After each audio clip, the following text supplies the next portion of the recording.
so much going on in the world of politics this morning, so let's bring in our chief anchor, George Stephanopoulos, who will be hosting this week later this morning. George, good morning. Good morning to you. We've really seen the president's poll numbers take a hit, in large part, it seems, because of his handling of the pandemic. As we head into the fall election, how worried are Republicans? What do they want him to do? More worried by the day right now, Dan, because as you point out, the country seems to have turned against the president for his handling of the coronavirus crisis, and it has just caused his poll numbers to tank. There was a New York Times poll this week showing him down 14 points to Joe Biden. Even more significantly, this is just one poll, but it's an important one.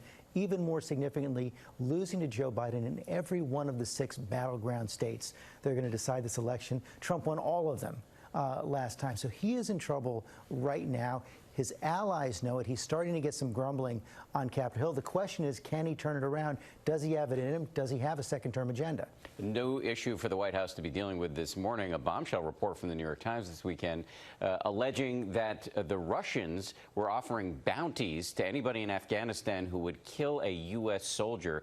How much pressure is the White House going to face to deal with this aggressively? Joe Biden already hitting them hard on this. A stunning report, you say, as the New York Times, as you point out, this intelligence showing Russian bounties to the Taliban. They also report that the president was briefed on this.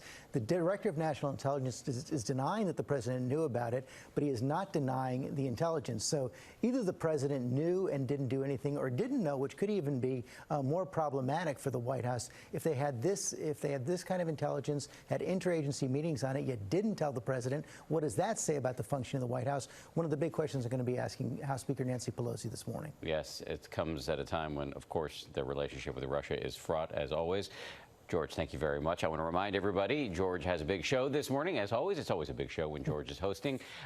He's going to, as he mentioned, speak exclusively with the House Speaker Nancy Pelosi. Plus, he'll go one-on-one with the governor of Arkansas, Asa Hutchinson, about the increasing coronavirus cases across the South. That's all coming up on this week. And another reminder, while I have you, you can stay up to date anytime with our streaming news service called ABC News Live. George, thanks again.